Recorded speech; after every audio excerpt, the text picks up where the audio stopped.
The monkey has always held a deep fascination for man. The resemblance between the two is striking.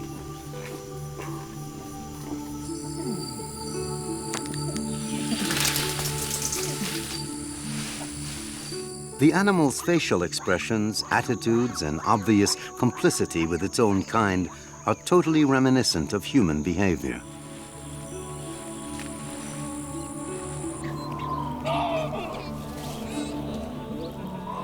But the monkey can also be a terrifying creature.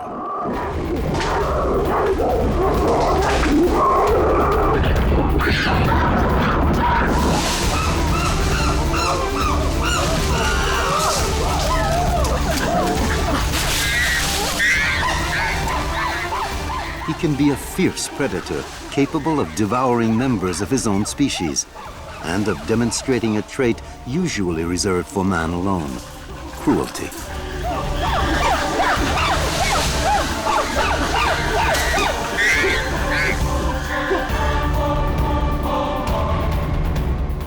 His disturbing proximity with the monkey has left its mark on man's imagination and created a great number of beliefs and symbols.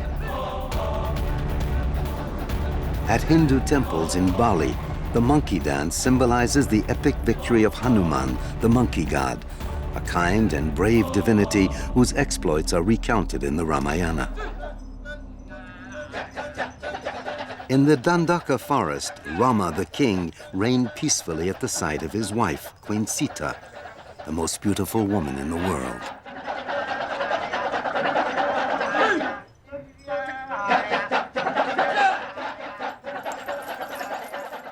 One day, the king met an enchanted deer.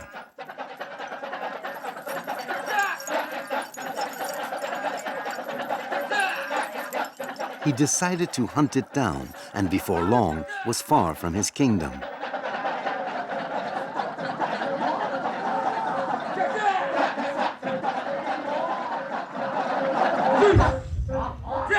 Taking advantage of his absence, the evil Ravana, the god of demons, kidnapped the beautiful Sita with the intention of marrying her.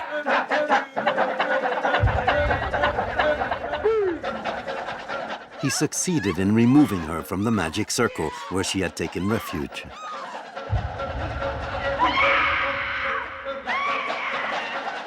Overcome with sorrow, Rama begged Hanuman to help him.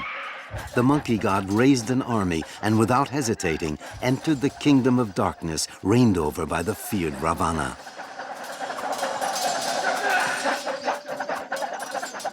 After a bloody battle, Hanuman and his army defeated Ravana and freed Queen Sita.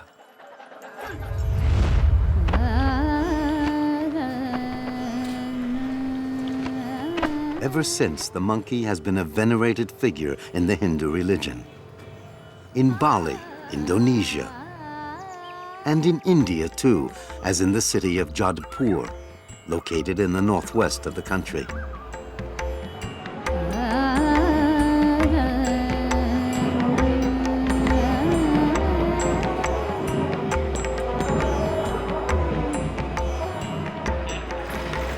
Here, langur monkeys are thought of as being the descendants of Hanuman's companions. For the people here, they are a blessing and a source of divine protection. They are treated with the respect that brave warriors of the monkey god deserve. The entire city is their kingdom and their playground.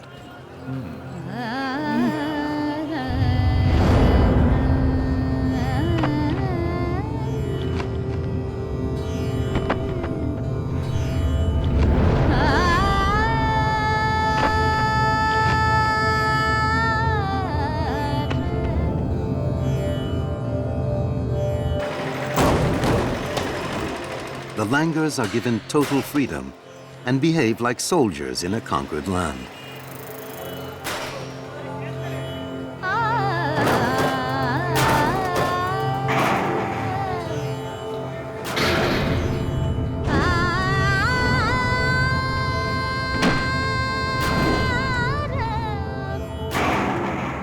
To get around, these small living gods leap from roof to roof. When the buildings are too far apart, however, they cross the busy streets, like simple mortals.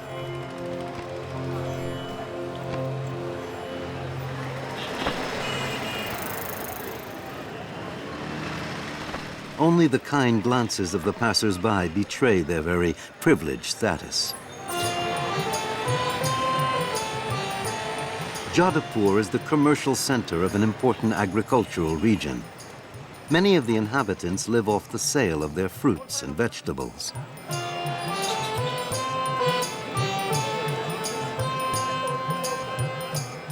The only problem is that some customers don't want to pay.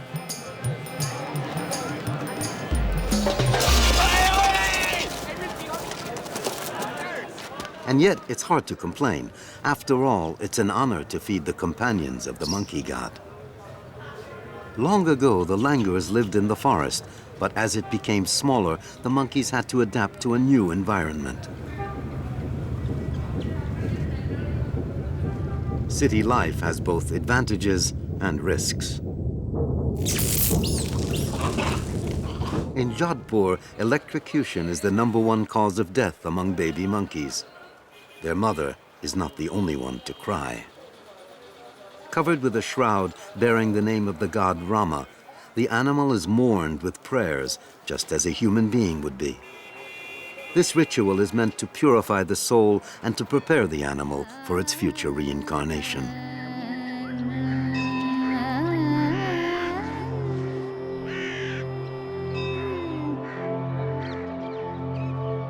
Every Tuesday, the Hindus pay tribute to Hanuman. As a major divinity, the monkey god symbolizes strength and protection, as well as devotion to others.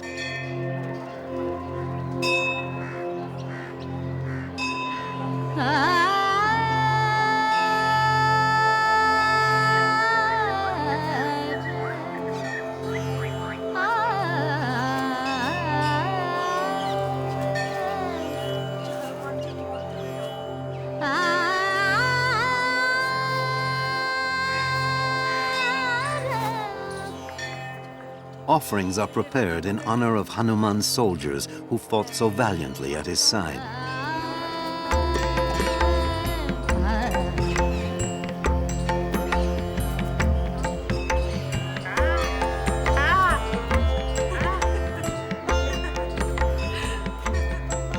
Seeing the feast being offered to them, the langurs quickly lose their reticence. Once alone, they get up their courage and take their presents. In the name of Hanuman, of course. As heirs to the monkey god, the langurs of Jodhpur have their destiny laid out for them, in the midst of a people devoted to them and prepared to give them everything they have. India, the land of Hanuman, is also where Buddha was born. In the Buddhist religion, however, the image of the monkey gets very complex. The province of Phetchaburi is in Thailand, southwest of Bangkok.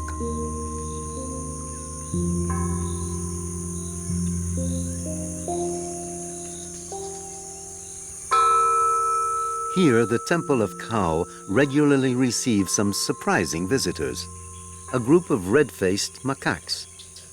Have they come looking for peace? For Buddhists, the monkey sometimes symbolizes the distracted conscience, a conscience that jumps from one thing to another, in the same way as the animal leaps from branch to branch. Incapable of controlling his wants, a slave to his desires, he is condemned to suffer. He represents man left to his own devices and impulses.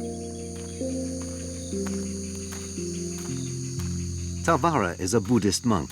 He's 60 and has lived at the Cow Temple since he was 12. Every day he brings the monkeys some of the offerings he's received from the local population that morning. Nothing requires him to do so, not even his religion.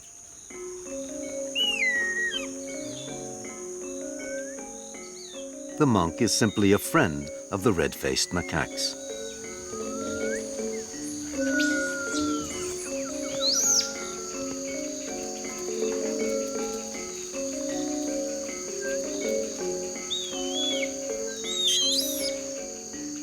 Offering them food can prove dangerous.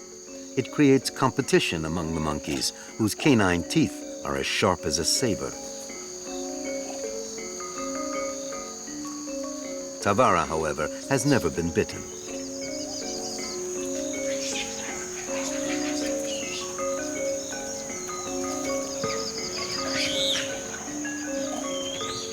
By observing the animals, the monk takes stock of the consequences of uncontrolled desire, anger, arrogance, or jealousy. Tavara scolds Grodo, the dominant male, for having chased the oldest monkey away. Tavara is convinced that Buddhism can help animals to develop.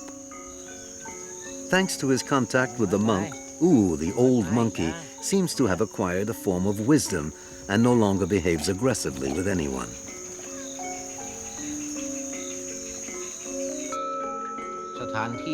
Every morning, Tavara gathers his religious community together for meditation.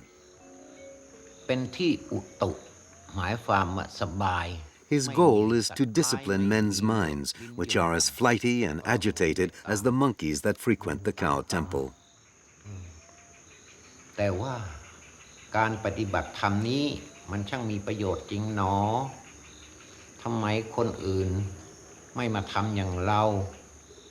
The monks try to regulate their breathing. With eyes closed, they concentrate on the inner being.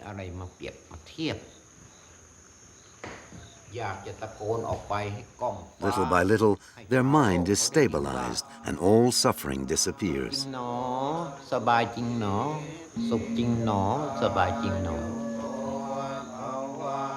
Once they are at peace, they can face earthly desires and improve their karma.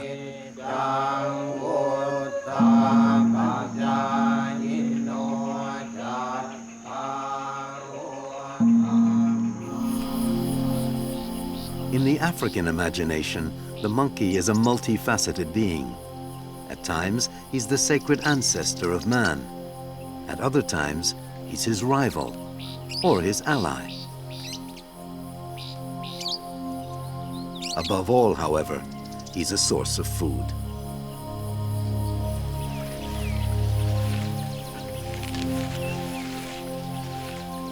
When Africa is hungry and war is raging, the monkey becomes an easy prey and man's first victim.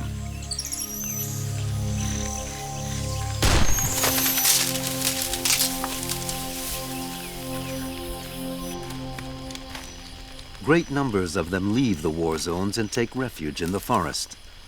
Their survival has a price. Many African monkeys perish.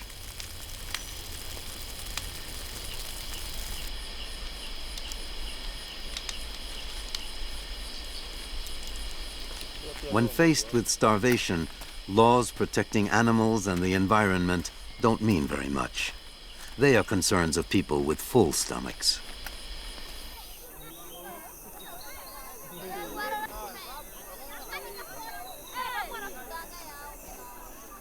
There is nevertheless an enclave in Africa where the monkey has benefited from man's misfortune.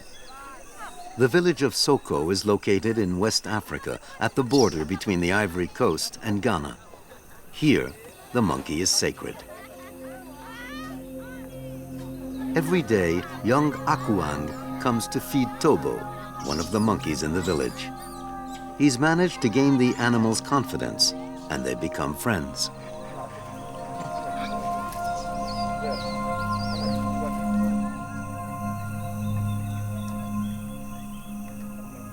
A legend here recounts that a long time ago, a sorcerer transformed the men of the village into monkeys to enable them to escape their enemies.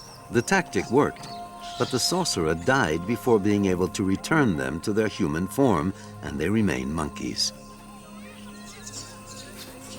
Today, these animals are believed to be the descendants of those unfortunate souls. The men have to watch over and provide for them.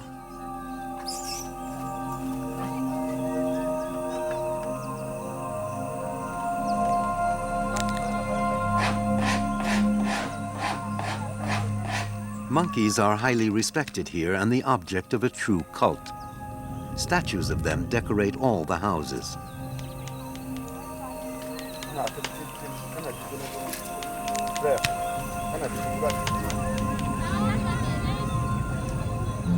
When one of them dies, he is given a religious funeral.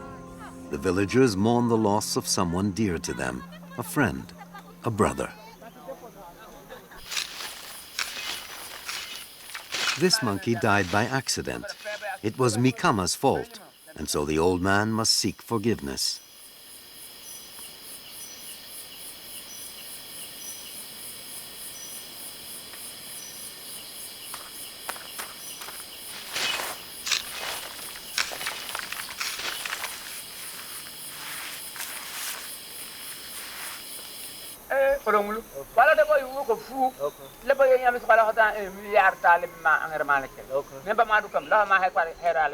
Sacrificing a chicken is essential, since if the animal struggles sufficiently, Mikama will know that his crime has been absolved.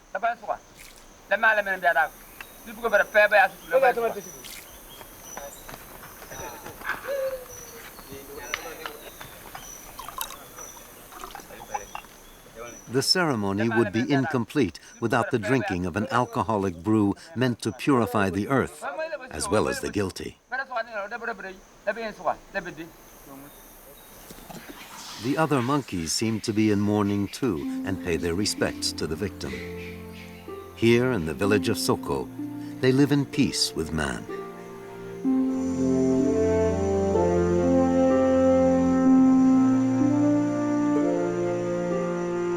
In the lush equatorial forest, in the southwest part of the Central African Republic, in the heart of some of the last green labyrinths, gorillas and chimpanzees live in relative peace. They share this territory with the Baka Pygmies.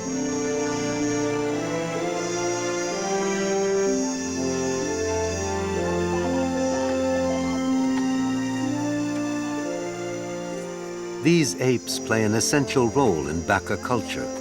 For them, there is no clear frontier between man and this animal.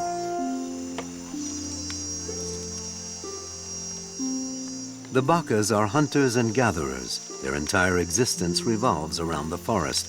It's their source of nourishment, and it assures their survival. In their minds, the monkey is a rival whose ability they greatly admire.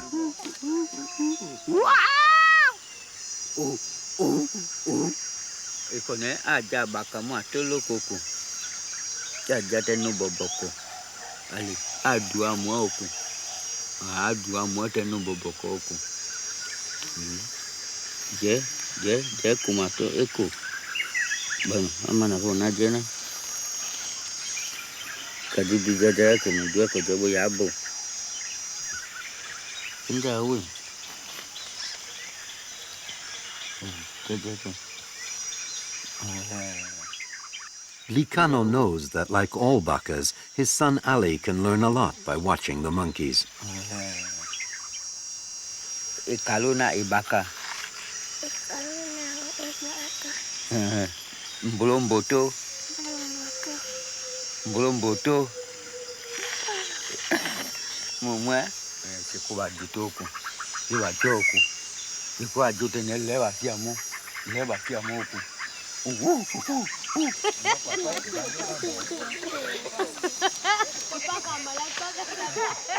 Likano has some fun imitating the female chimpanzee carrying her young, to the delight of her son and the women of the camp.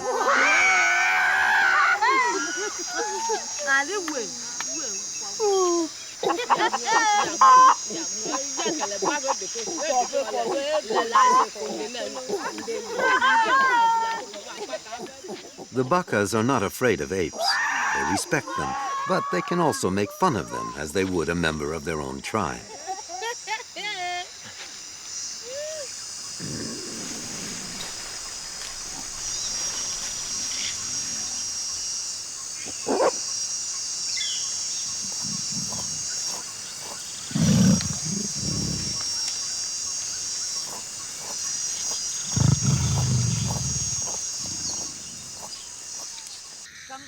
Baka legends are part of a child's education. They're recounted in the forest. inde koto kwa mojale na ma otayene ba gi metele na mo koto te mo bembi na beke mo bene magwaje joko mo do mo wetali banjole ma oto mago ngombe na kwenga tele nanga we ngombe na yike si ale ka ngombe nganga do to joboko o mama leko ya ye he ya he mama ye ya dinga seko o mama leko ya ye he baba leko ya ye dinga seko ya o mama leko ya ye e ko lenga boya te gba ngo be ya ye dinga seko ya we baba leko ya duta soko betu ngo duta ndambenga ya ye dinga seko o baba leko ya ye dinga seko seko tiabelale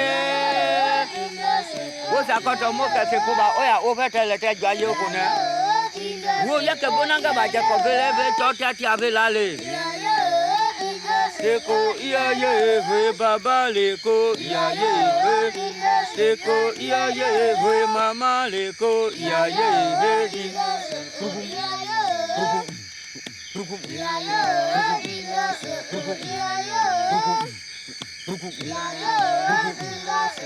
iya ye we mama ye iya ye we dinga seko iya ye we mama ye iya ye dinga seko iya ye mama leko iya ye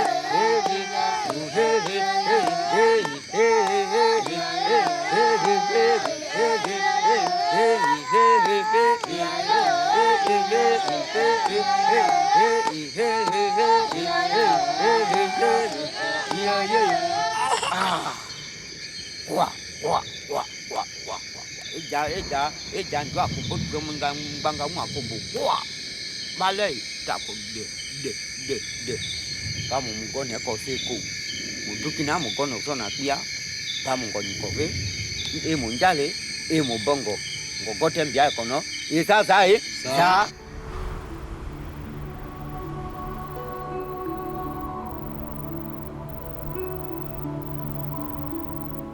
The Oromo region of Ethiopia on the banks of the Blue Nile is one of the homes of the galada monkey.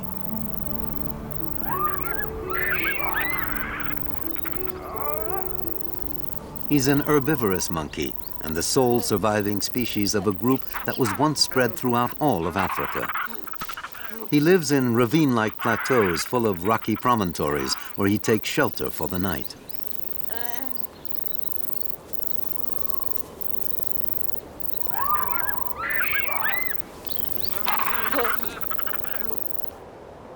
Young Gemada is a member of the Oromo tribe. To become a warrior, an adolescent must hunt a galada and wear its mane. It's an important initiatory rite which the young man has successfully accomplished. For his people, this animal symbolizes courage and strength. It's second only to the lion. Today, Gemada is conversing with the monkeys.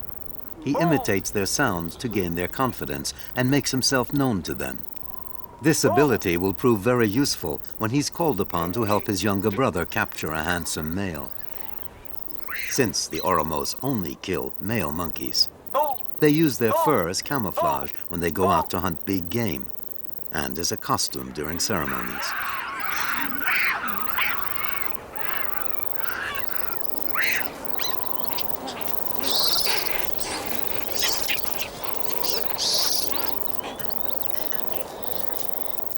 The Oromos don't eat monkey meat. For them, the galada is an ally whose contribution they occasionally require. I am Abadama, chief of Elmo Eferso village. When we want to hunt big game like the lion or the leopard, we have to capture a male galada and remove his fur. To trap him, we make a strong, tight wire collar so he cannot gnaw his way free. We imitate the monkey's shouts, so he'll come toward us. Then we kill him, but we don't kill many. We don't want them to disappear. We need them. Thanks to the galada's fur, We can fool a big, violent animal and capture him. But it's also a very handsome costume. It's part of our culture and our history. We wear it for the funeral of an important person, and also, of course, for the ceremony of the Adbar.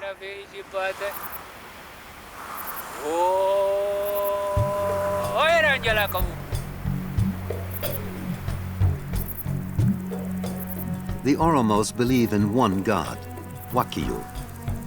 The Adbar ceremony takes place in an area that enables them to get close to their god, amidst the trees near the river or their village.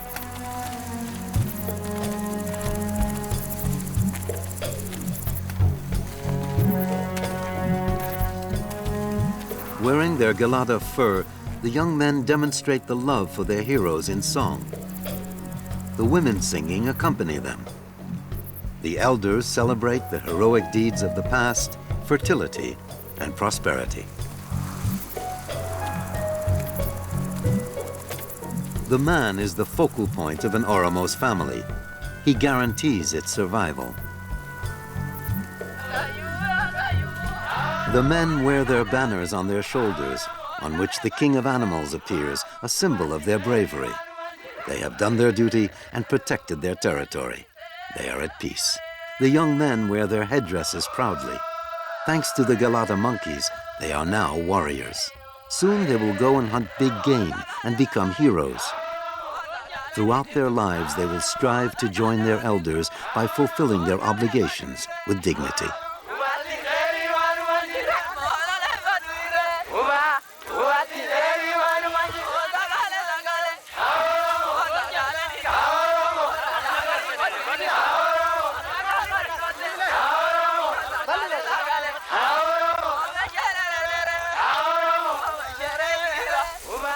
Food plays a key role in the ceremony.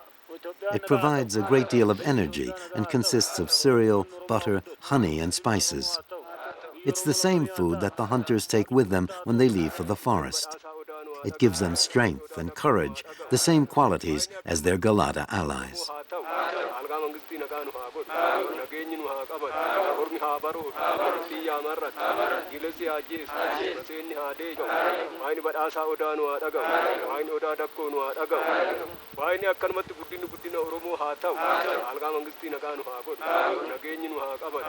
By sharing the food served by the women, they all affirm that they are part of the Oromo community.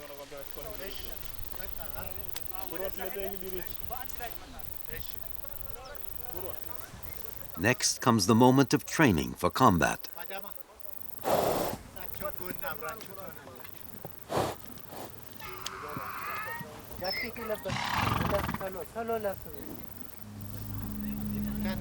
The demonstration is led by Abadama, who receives everyone's admiration.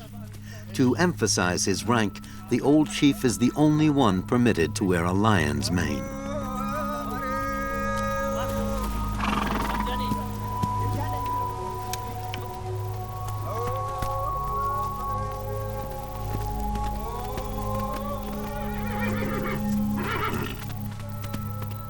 The Oromos are an agricultural people. They like to share their rituals, their resources, and their games. But they are also fascinated by the art of war.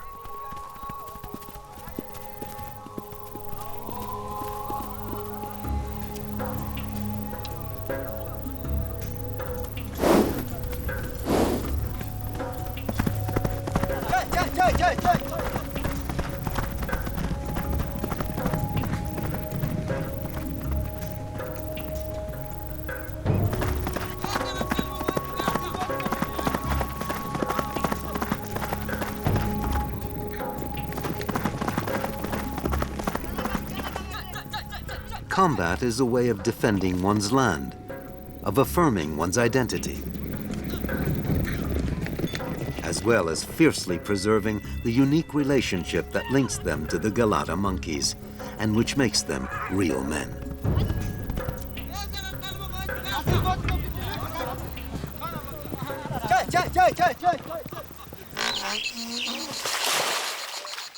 In ancient times, monkeys were deeply respected, with great powers. They had a profound effect on Egyptian civilization.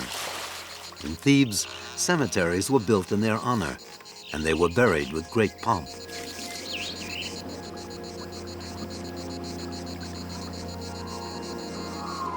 The hamadryas baboon was considered a sacred animal.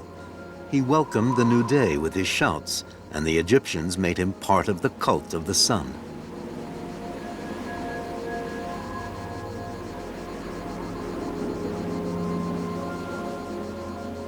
At the foot of the obelisk of Luxor in Karnak, baboons are depicted as worshipping the sun. They incarnated those who honored the light of knowledge.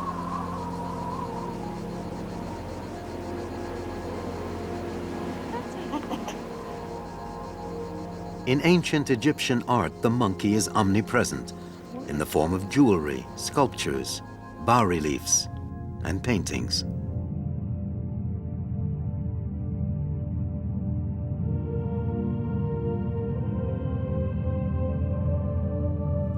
Baboons were also the gods' bodyguards. They watched over evil souls and led them to the whip for punishment. The god Hapi, son of Horus, played a major role in funerary rites. He was represented with a baboon's head on the vases used to protect the dead person's organs. The hamadryas monkey was synonymous with masculine sexuality, which was exalted at that time. Thoth, the god of literature, was symbolized by the body of a man and the head of a baboon. The fertility of written thoughts was compared to human or animal procreation.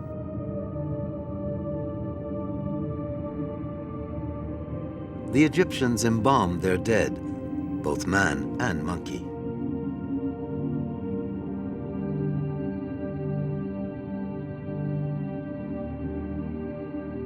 Immortalized in strangely human postures, some monkeys even have their names inscribed on their wrappings, so that they remain forever engraved in our memory.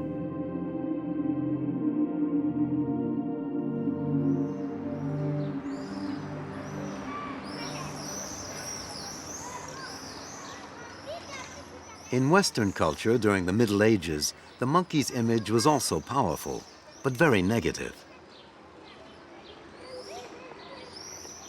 In the Auvergne region of France, 12th century Romanesque churches bear witness to this phenomenon. For medieval Europe, the monkey was the devil incarnate. He was the sly one. His huge mouth talked too much and distorted the word of God.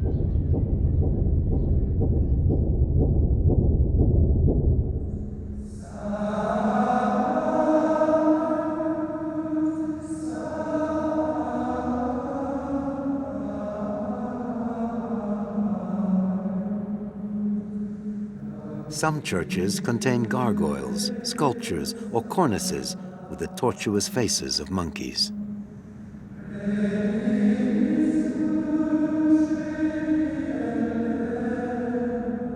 To control these animals, there was only one solution. Place a tight leash firmly around their necks to prevent them from uttering a sound. Writers also represented the monkey as an evil creature, inferior to man. In a popular medieval tale, God visited Eve after expelling her from paradise. He asked her how her family was. Eve, having had many children, trembled at the idea that God would suspect her of surrendering to carnal pleasure. She therefore decided to hide some of her offspring. But God, who sees everything, punished her and changed a number of them into monkeys.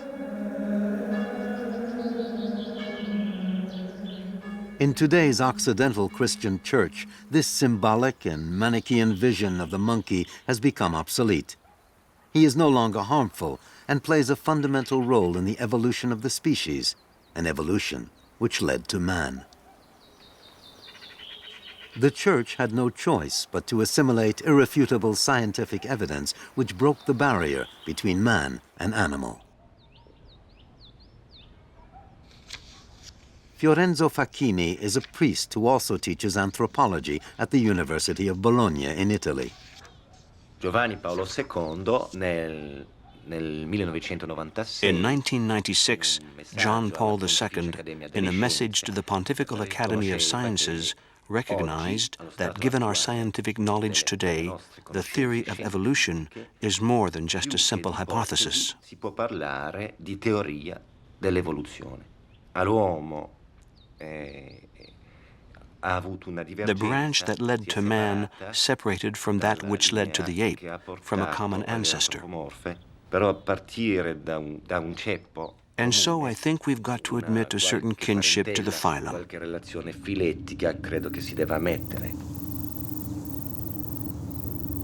Today, the Church admits that the theory of evolution is justified. It no longer fears the apes that science calls our closest cousins. To varying degrees, the perfection of God is revealed in the creation, in all creatures.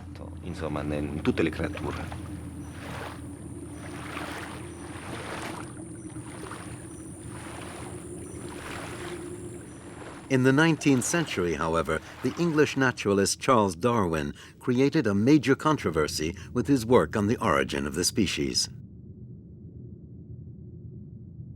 By concluding that man evolved from the ape, he created a revolution. A great many people found this descendants unbearable and virulently attacked the old man and his followers. The anti-evolutionists went as far as going to court to plead their case. The wife of the Anglican Bishop of Worcester trembled with horror. "Mr. Darwin claims that we are descendants of the ape. Let's hope it's not true. And if it is true, let's hope no one ever finds out."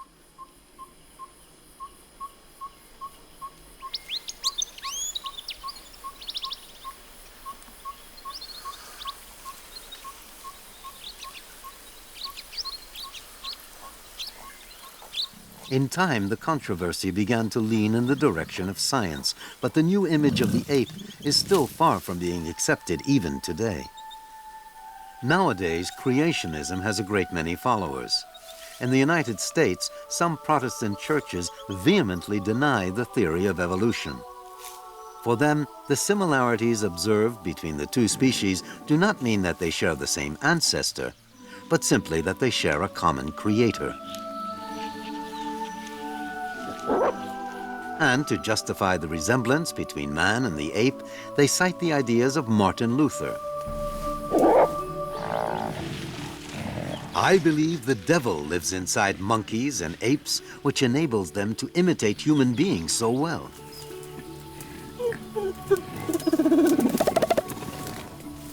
Opponents of Luther's theory affirm that monkeys, far from being inhabited by the sly one, possess a form of wisdom. A legend recounts that apes, like gorillas and bonobos, lived in the same paradise that humans lost because of their intelligence and complexity.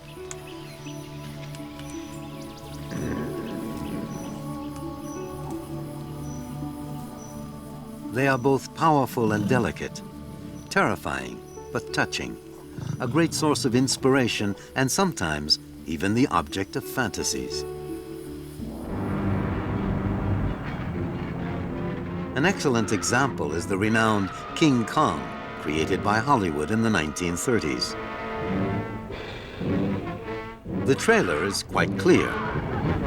Wild, weird, wonderful, the stuff for which movies were made.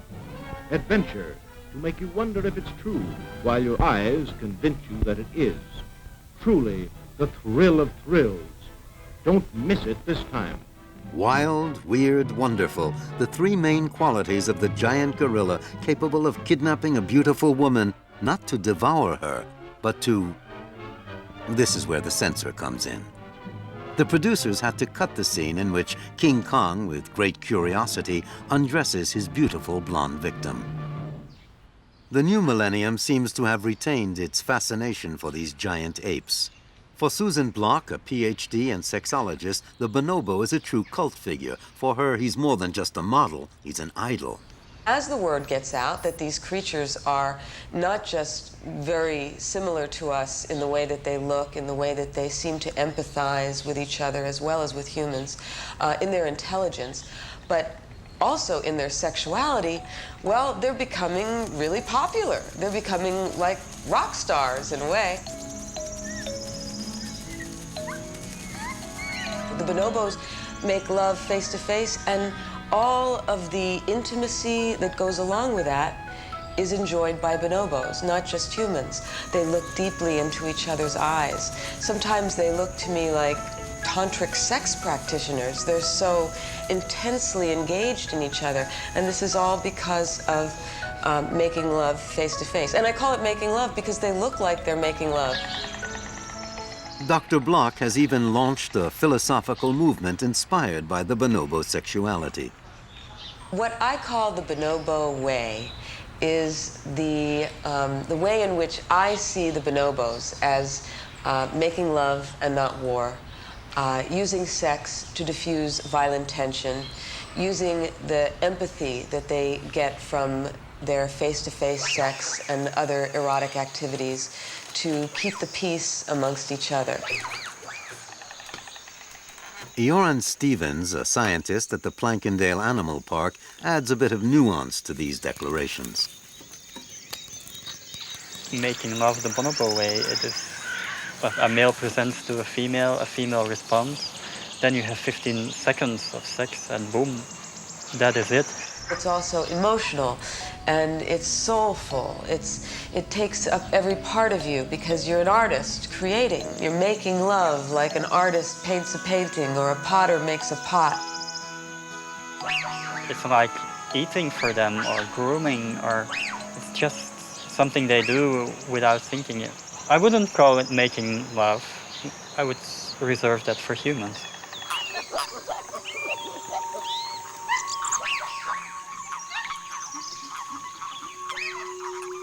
Although scientists have a gift for putting ideas in their proper perspective, some of them don't lack imagination.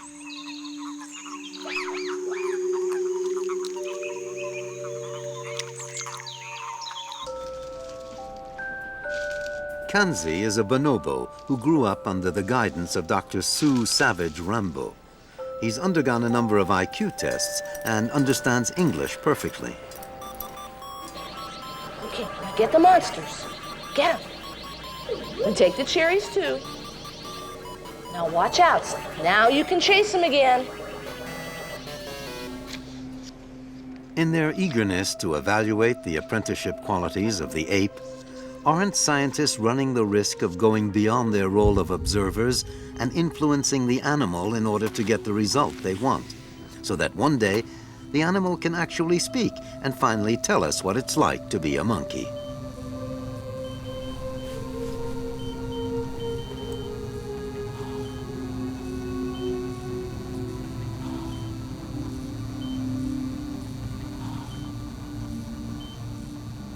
This baby monkey, for example, deprived of his natural habitat, the forest, where others of his species have grown up. When he learns to speak, might he not rebel against his plight and demand to be returned to the forest? Go jumping if you want.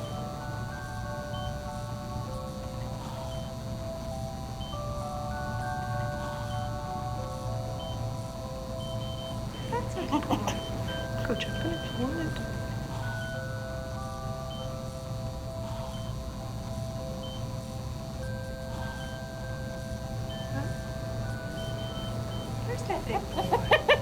Sweetheart, there you go. That's a boy. That's a boy. That's a big boy. I know. There you go. There you go. You want to go jumping? Do you want to go jumping? Go jumping if you want. Huh? There you are. I see you. That's a big boy. This kind of experimentation is more anthropomorphic than it is a strict scientific experience. Can you come find me? That's my boy. Fortunately, science, more often than not, avoids such pitfalls and has made incredible discoveries simply by studying the animals. Like humans, chimpanzees can spend hours looking in the mirror. They recognize their own reflection and enjoy making all sorts of faces.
In their natural environment, these animals demonstrate surprising dexterity.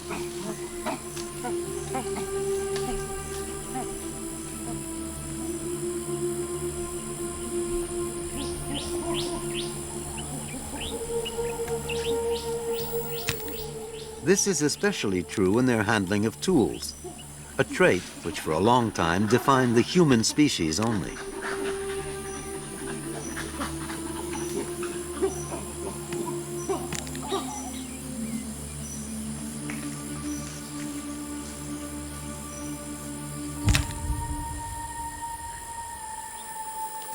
Is the monkey developing a conscience? Is he developing a culture comparable to ours?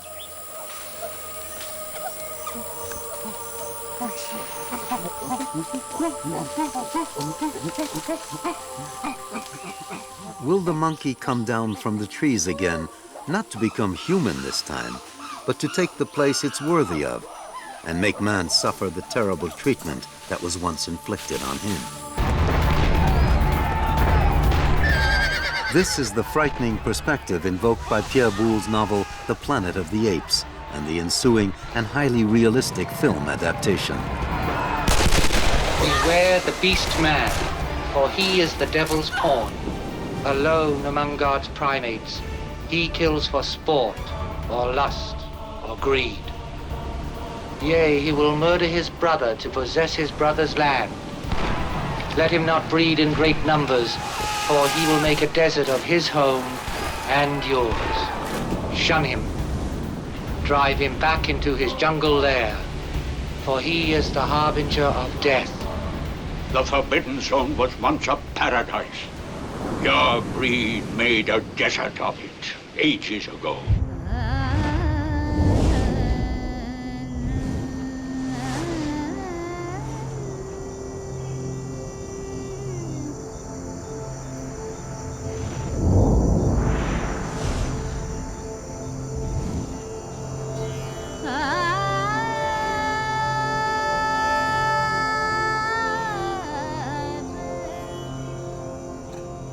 What do the proud warriors of Hanuman dream about?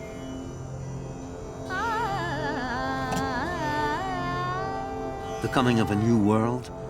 A world where they will at last be the uncontested masters? Their world would certainly not be any better than ours, but in one way or another, the monkey god's faithful companions will have to escape the fate of extinction that man's attitudes are in danger of imposing on them.